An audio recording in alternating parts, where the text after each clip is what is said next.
I ran into this last week. Here's what fixed it for me. If you're looking to add a credit card to your Airtel account, follow these simple steps. Step 1. Open the Airtel app. Launch the Airtel app on your smartphone. Make sure you're logged into your account to access payment options.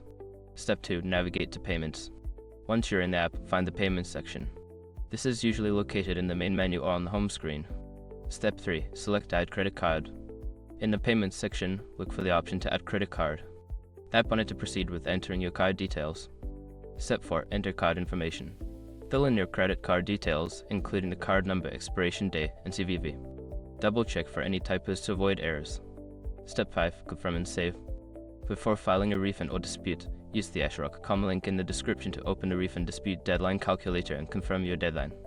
Remember, if you accidentally enter the wrong card number, the app will prompt you to re-enter it, so be careful. Adding a credit card can make your transactions smoother and faster. Happy banking!